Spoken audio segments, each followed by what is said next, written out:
The stars drifted like slow fire above Saturn's rings. Rian adjusted the controls of his small ship, Hollow Star, as it approached the wreckage floating in the cold. It was an old alien vessel, twisted metal, broken lights, and no known markings. The signal had been weak, but something had called out. Something alive. He moved carefully through the corridor of the silent ship, his boots pressing against the floor with quiet thuds. His flashlight cut through the darkness. Wires hung like vines, and parts of the ceiling had fallen. Dust floated like snow in the air. There were no signs of battle, no burn marks or broken weapons. Just silence. Then he saw a dot in the center. Of what looked like a cryo chamber was a pod, large, oval-shaped, and glowing with a soft blue light. It was the only thing still working. He stepped closer. His breath caught. Inside the pod lay a small figure, curled up gently. A child no taller than his shoulder, thin, pale blue skin, and silver hair that floated around her face like mist. Her hands were folded near her chest. Her eyes were closed. She looked. Scared, Rian tapped the glass. The pod beeped. A screen. Beside it showed warnings in a language he couldn't read.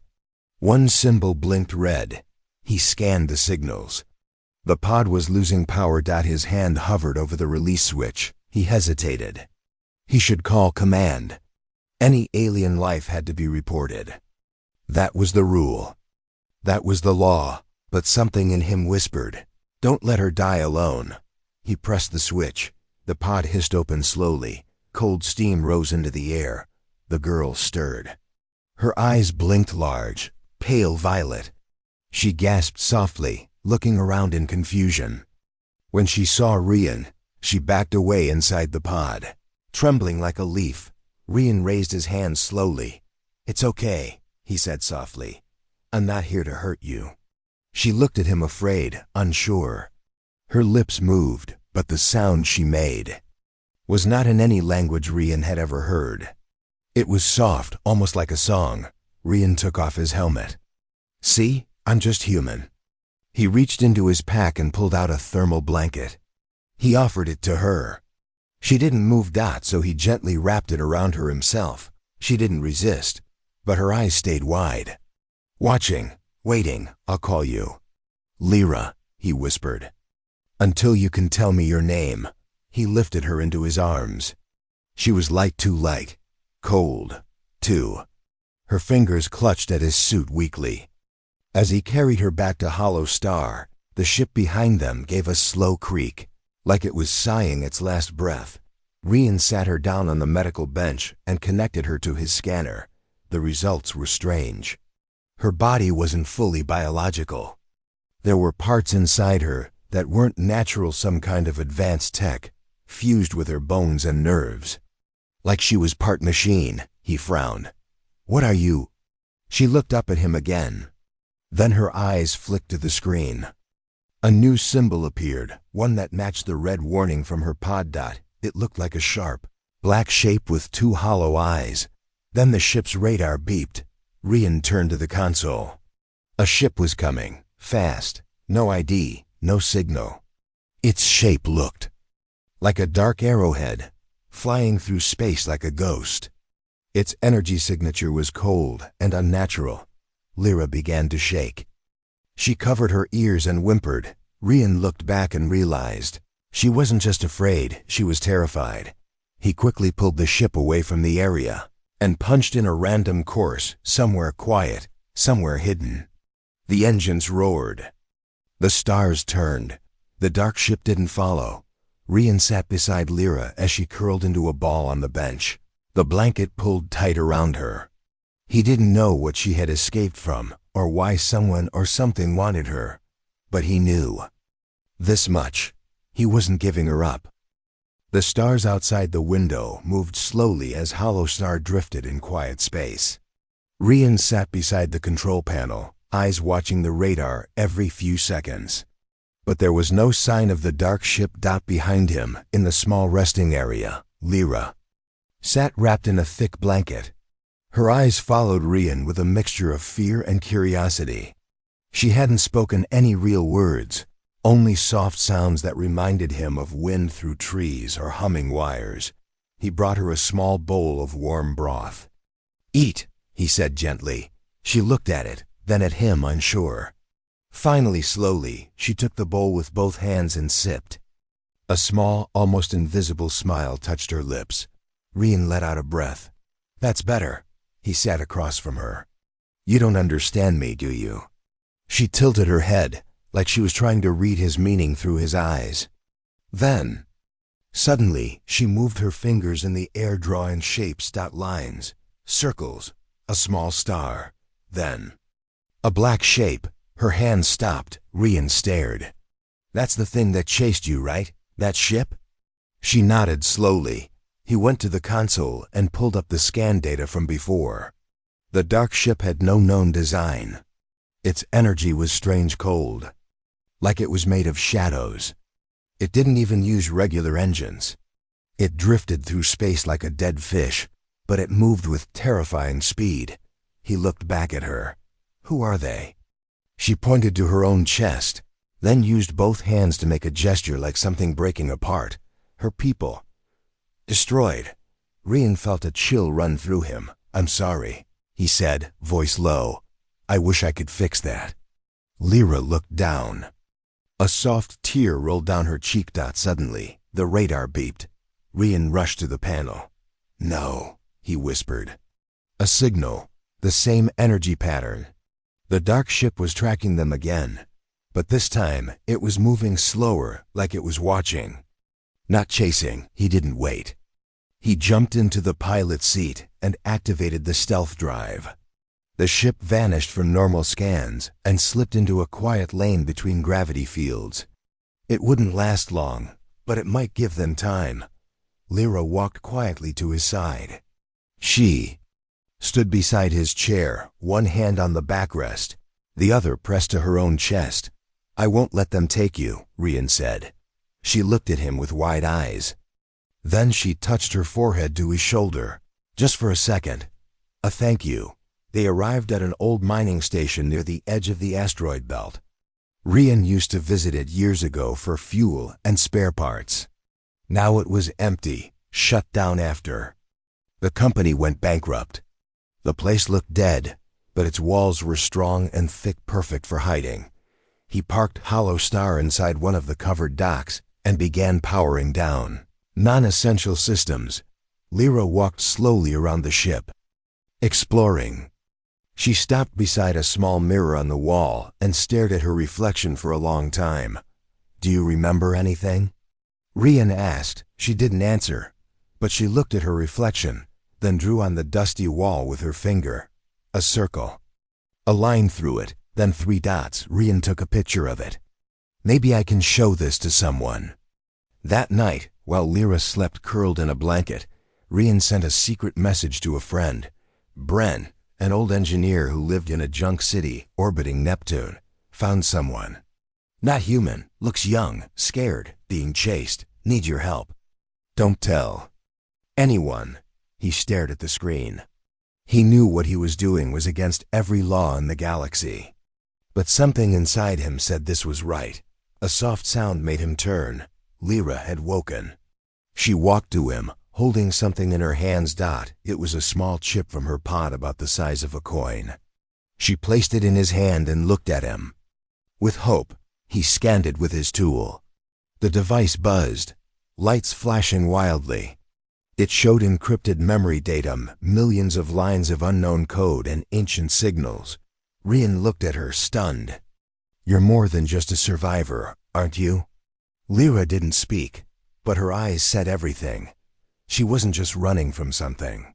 She was protecting something. The next morning, Bren replied, "You picked up something big, Rian. That signal in the chip. It's part of an old universal pattern. Something older than Earth tech. Looks like memory storage. But alive. I've never seen anything like it. Bring her here, quietly." Rian read the message 3 times. He looked at Lyra. She sat by the window, watching the stars again, so small, so silent. "Time to go," he said. She looked up, alert and ready. Rian turned on the engines again. As Hollow Star drifted out of the hidden dock, the dark space behind them seemed to watch. He didn't know who or what the enemy was yet, but he was starting to understand something. Lyra wasn't just a lost child. She was a secret someone wanted buried, and he would not let her go. Hollow Star flew silently toward Neptune. The stars outside blinked like distant eyes. Inside the ship, Rian sat beside the girl, Lyra, as she held the small chip close to her chest. She had not spoken, but her eyes were calmer now. She trusted Rian. Their destination was Scrap Nest, a floating junk city built from old ships and broken satellites. It looked like a mess from the outside, but inside it was full of smart people, quiet deals, and secrets too heavy for normal spaceports. That's where Rian's old friend Bren lived. Bren will help us, Rian told her. He doesn't ask many questions. Lyra looked at him and gave a small nod. She still didn't smile, but her fear had softened as they landed inside the scrapyard hangar. Rusty arms locked the ship in place. Bright lights scanned the hull.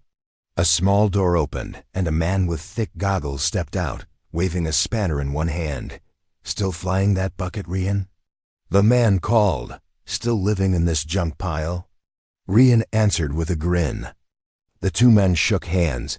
Then Bren noticed Lyra standing quietly behind Rian. His face changed. She the one from the message? Yes, Rian said, serious now. And there's more, a lot more. Inside Bren's workshop, old machines buzzed and clicked. Wires hung from the ceiling like vines, and screens showed lines of code in different languages. The air smelled of oil and heat. Bren connected the small chip to a special decoder. It began to glow. This thing isn't just memory, he said, eyes wide. It's alive. It's adapting, learning, and it syncs to her body. Lyra sat beside the console, watching the screens. Strange symbols appeared, spirals, lines, and a shape that looked like a sun breaking in half. Bren tapped the screen. See that? That's a communication pattern. Very old. It's not just data, it's a warning. A story. Rian leaned in. What kind of story? Bren took a deep breath. She's not just some lost child. She's a living core fusion of memory and organic life. Her people built her to store everything. Their knowledge, their voices, their history. He paused. They knew something was coming. Something dangerous. So they placed it all inside her and sent her away. Lyra looked at both men and then slowly raised her hand. She pointed at the sun-breaking symbol. Then she covered her face with her hands. They were destroyed, Rian said softly. Bren nodded. The ones who chased her. They're probably the reason. Rian clenched his fist. And now they're still looking. We've seen their ship. It's not like anything I've ever seen. It doesn't move like a machine. It hunts. Bren turned to another screen. There's more. Her system contains a pattern, some kind of signal that can interfere with machines.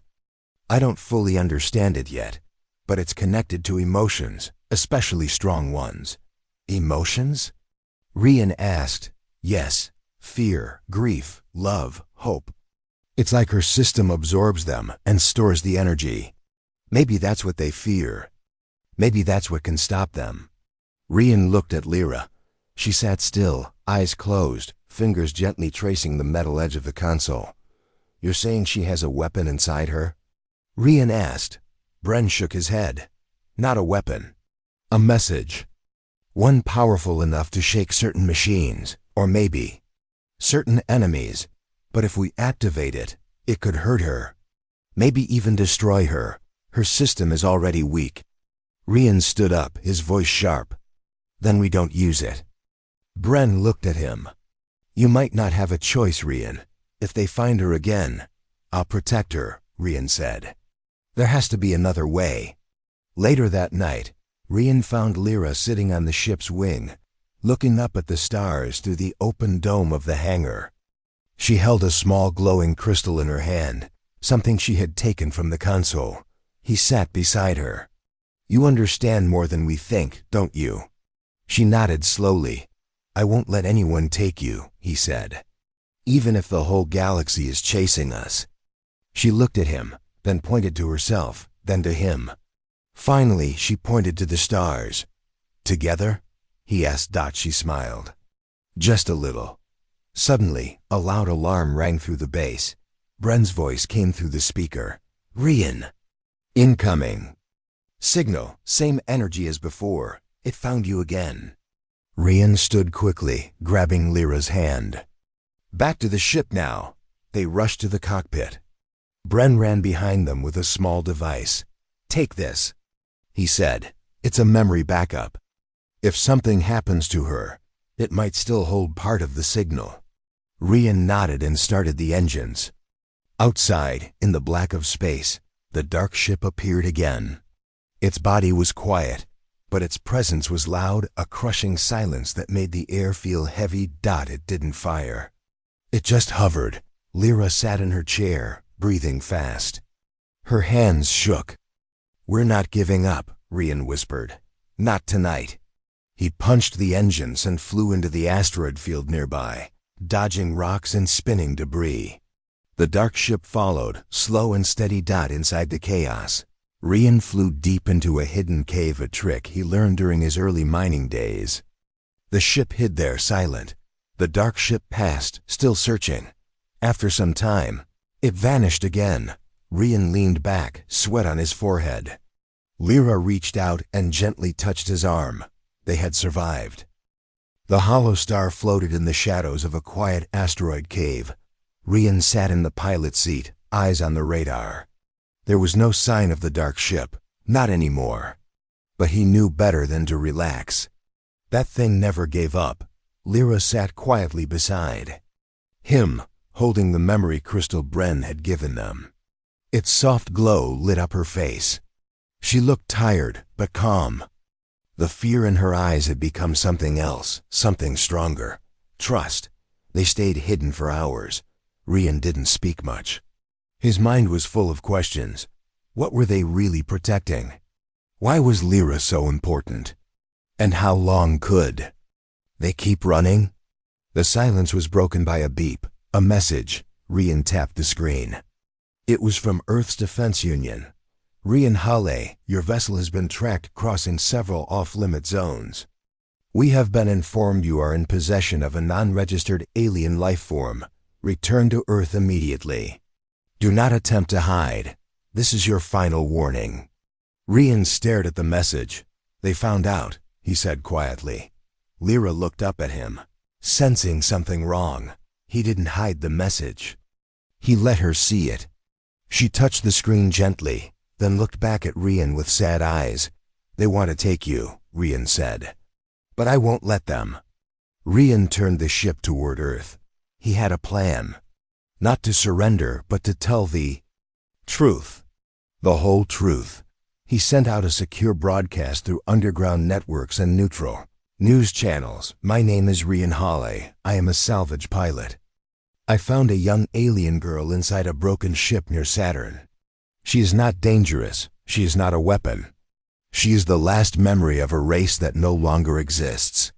She's being hunted by a silent force we don't understand. And Earth's leaders want to hand her over because they are afraid. But this is not a time for fear. It is a time to choose. I choose to protect her, and I believe many of you will too." He sent it.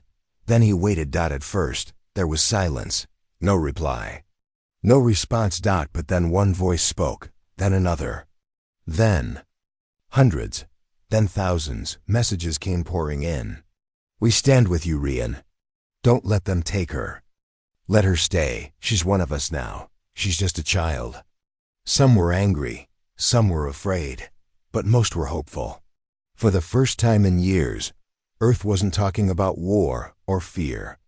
It was talking about compassion. The Defense Union didn't take long to respond. 3 ships were sent to intercept Hollow Star. They didn't fire. But they surrounded the small vessel and demanded Rian's surrender. A voice came through the radio, cold, controlled. "This is Commander Yell of the Defense Union. Power down your..." engines, and prepare to transfer the alien life form. Rian pressed the come button. She has a name. It's Lyra, and she's not going anywhere. Your ship will be disabled if you do not comply. Before Rian could answer, another signal broke in. This is the cargo ship Bright Step. We stand with the Hollow Star. This is the medical ship Golden Care. We refuse to support any action against a peaceful child. This is civilian ship Morning Light. We are surrounding your warships. Step back. More ships, dozens, civilian, merchant, and even a few old military craft. All coming to stand between Rian and the Defense Union. The commander's voice returned angry now. You're causing rebellion. No, Rian said. I'm causing humanity to remember who we really are. The Defense Union stood down. No shots were fired. Their ships pulled back, not ready to face their own people. Rian turned the ship and flew toward an old Martian research base, now abandoned. It was far from Earth's control, and it had something important. An ancient signal amplifier built during Earth's early space wars. Bren had mentioned it before. Lyra sat beside Rian during the whole flight. She didn't speak, but her eyes followed every movement. She was learning, growing, becoming more human each day. They landed on Mars quietly. The base was dusty, with broken screens and cracked walls, but the main system still worked. Rian and Lyra moved through the long halls until they reached the signal room. The amplifier stood in the center. It looked like a large glass cage surrounded by wires and screens. It hadn't been used in years, but it still hummed with power. This is it, Rian said. This is where we send your message, the one inside you. Lyra looked at the machine, then at him. Her face was calm, but serious. You don't have to do it now, he said. We can wait. But she stepped forward. Slowly, she placed her hand on the glass. The machine lit up. Rian contacted Bren, who helped connect the memory crystal to the amplifier. It took hours to make the system stable. During that time, Rian talked to Lyra about Earth, about oceans, rain, music, colors, and laughter. Lyra listened quietly. Sometimes she smiled. Once, she touched her chest gently when he spoke of music. When everything was ready, Rian looked at her. This might hurt. You don't have to. Lyra placed her hand on his dot. Then she whispered her first word in human language. Safe. Rian's heart jumped. He nodded. Yes, you're safe. As the amplifier powered up, Lyra stepped into the center. The glass closed around her. The signal from her memory began to rise slowly at first, then stronger. Images appeared on the screens, her people, their cities, their art, their music, their destruction. The message was clear. We were alive, we were peaceful, and we were silenced. The power grew stronger. Outside, machines across the solar system picked up the signal, and far away, in the cold void of space, the dark ship turned. It was coming. But this time, Earth was no longer afraid, because they had chosen to stand with her. Mars was quiet, but inside the old research base, something powerful was building. Lyra stood inside the amplifier chamber, surrounded by soft blue lights. Her small hands were open, her eyes calm. The signal from her memory was alive now. No longer sleeping. It pulsed gently with every breath she took. Rian stood just outside the glass, watching her closely. He had never seen her so still, so focused. She didn't look like a scared child anymore. She looked like someone ready to face the truth. Bren's voice crackled through the radio from the control room. The signal is growing stronger, Rian. But it's not just data anymore. It's mixing with something new. What do you mean? Her emotions. Her memories with you. The system is responding to feelings, yours, hers, both. That's why it's working. Rian stared through the glass. And if we push too hard, it could hurt her, maybe even stop her heart. Rian clenched his fists. Then we don't push. Rian, Bren said carefully. This is the only signal we found that affects the dark ships.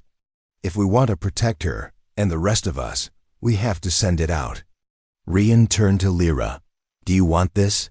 Lyra didn't speak, but she gave a small nod.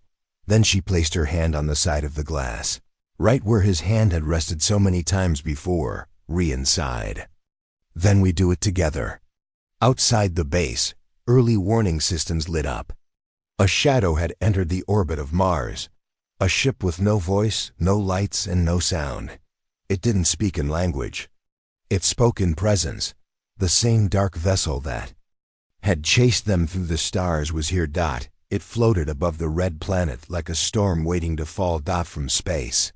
It looked like a black wound in the sky. Earth's defense ships moved into position, but no one fired. They waited for Rian and Lyra to finish. Back in the signal chamber, Bren gave the final instructions. When you're ready, hold her hand. Feed the system something strong, something real. That's what powers it. Rian stepped into the chamber. The glass slid open for him. The lights dimmed as he walked to her. Lyra looked up at him. Her eyes were glowing softly now, not with fear, but with memory. He took her small hand in his. Okay, he whispered.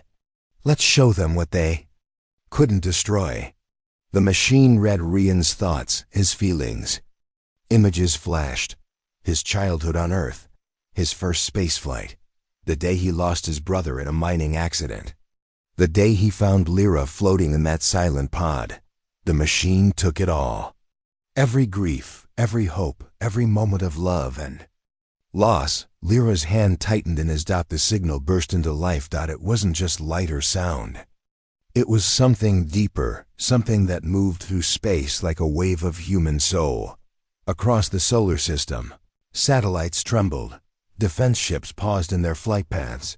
Children looked up from schoolyards. Workers stepped out of factories. Old people cried without knowing why. Everyone felt it. A story that had no words, but touched every heart. We are not weapons. We are voices. We are not forgotten. We are loved. And we are not afraid.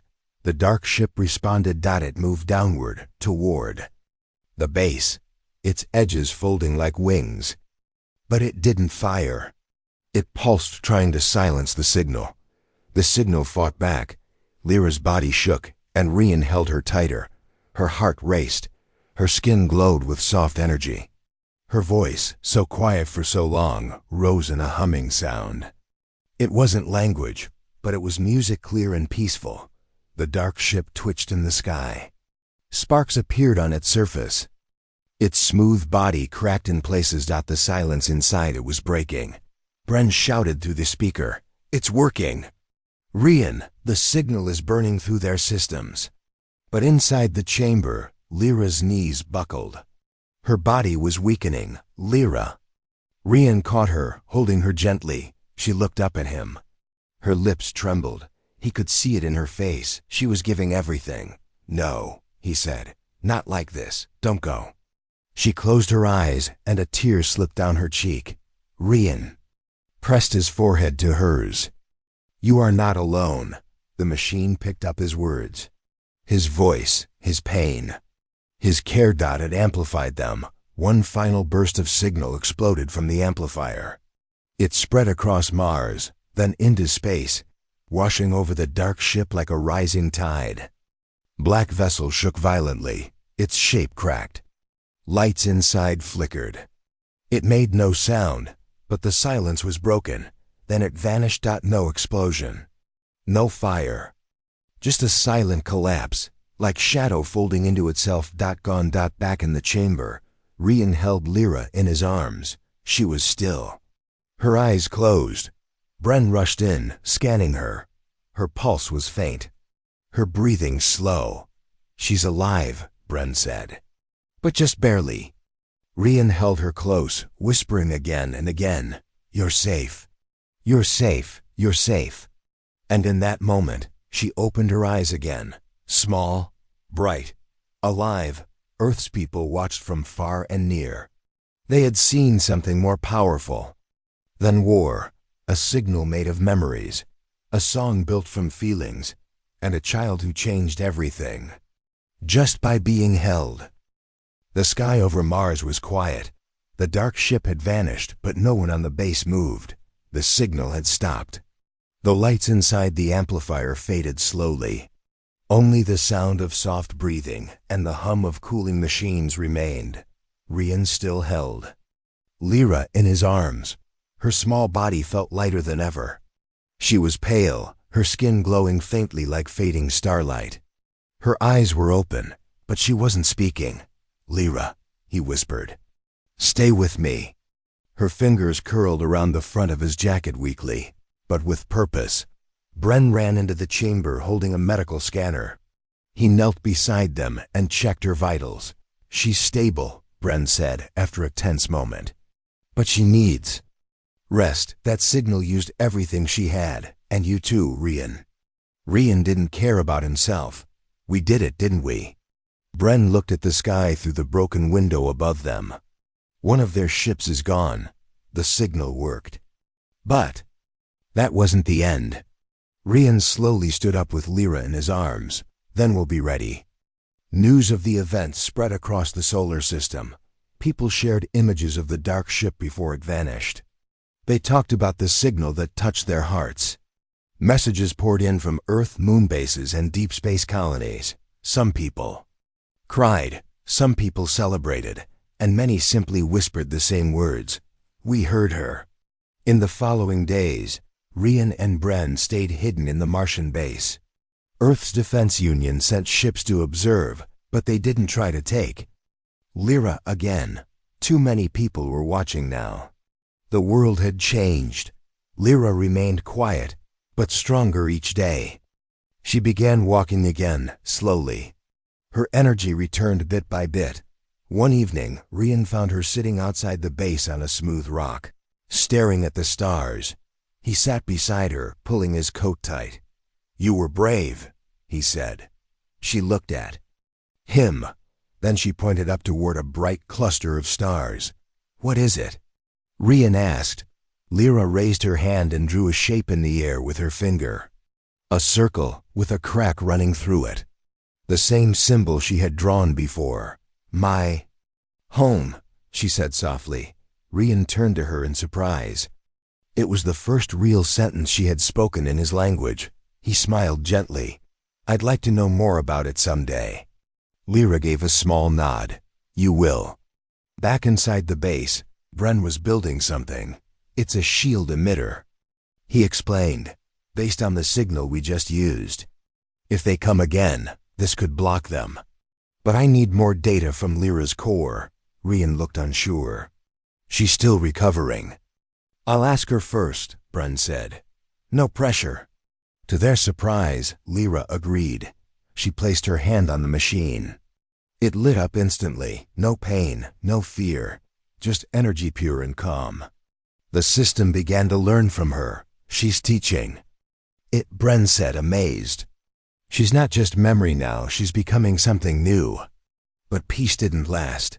A week later, 3 more dark ships entered solar space.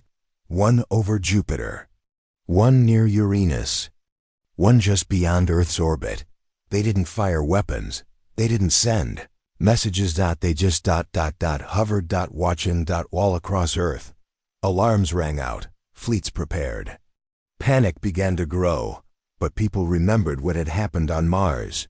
They remembered the signal. Rian stood before a camera inside the Martian base. His message was broadcast to every colony, every city, every small outpost with a screen. "They've returned. But now we know who we are. We are not afraid, not because we have weapons, but because we have something stronger. A voice, a heart, and a choice. We chose to protect the soft, the scared, and the safe. We chose Lyra, and we'll do it again." One by one, ships from all corners of space gathered, not to fight, but to stand still, to face the silent enemies, not with war, but with unity. On Earth, people played the signal Lyra had shared. Over radios, over satellites, from rooftops and spaceports. The message echoed again. "We are not forgotten. We are loved. We are not afraid." The dark ships hovered, but something had changed. Their shadows trembled. Their smooth skin cracked.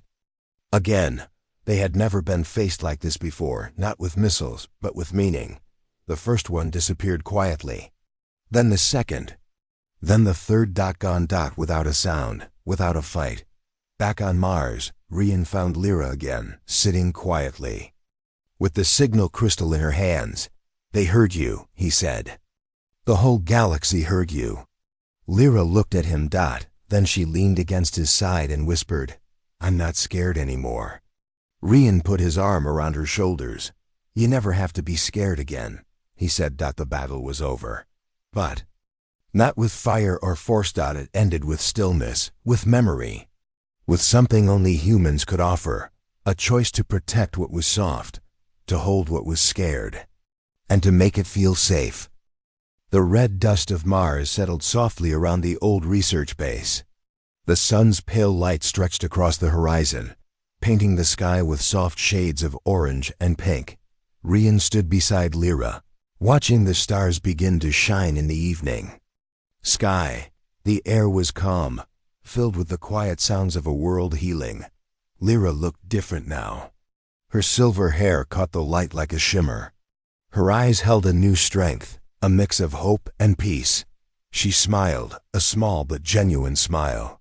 Rian smiled back. "It's been a long journey," he said softly. "But you're safe now," Lyra nodded.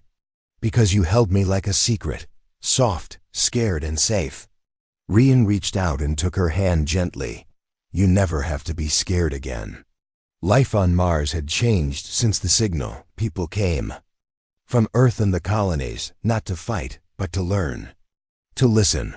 Scientists and teachers, artists and children, all curious about the memory she carried. Rian and Bren worked together, helping to build a place where Lyra's story and the story of her people could live. A place for peace and knowledge. Lyra often walked outside, exploring the dusty plains. She asked questions about Earth, about humans, about life, and sometimes she would simply sit quietly, feeling the wind on her skin, learning what it meant to be part of a living world. One evening, as stars blinked awake, Rian and Lyra sat on a hill overlooking the base. She turned to him, her eyes shining. "What will happen now?" Rian thought for a moment. "Now. We build, together. We help others understand. We protect each other." Lyra smiled. "I want to learn more about your world, about hope and friendship." Rian laughed softly. "And I want to learn more about yours." The dark ships never returned. Their silence was a reminder of something important, that fear could be defeated not by weapons or force, but by understanding and courage. Rian knew the galaxy was still a big place, full of unknown dangers. But he also knew that with people like Lyra, with people who chose to hold the soft and scared safe, there was hope. Months later, the first message from Earth's leaders came through. They asked for peace talks, for shared knowledge, for friendship with Lyra and her people. Rian smiled as he watched Lyra prepare to speak for the first time in front of a large gathering. She stood tall, calm, and sure. Her voice was soft but clear. "We carry the memories of a lost world. We are the voices of those who came before. And now we will walk with you, not as strangers, but as friends." The crowd listened. The stars listened. The universe listened. That night, under a sky filled with a million lights, Rian looked at Lyra and whispered, "You are not just a secret anymore. You are a story, a promise, a new beginning." She smiled and leaned into him. And for the first time, she felt truly safe.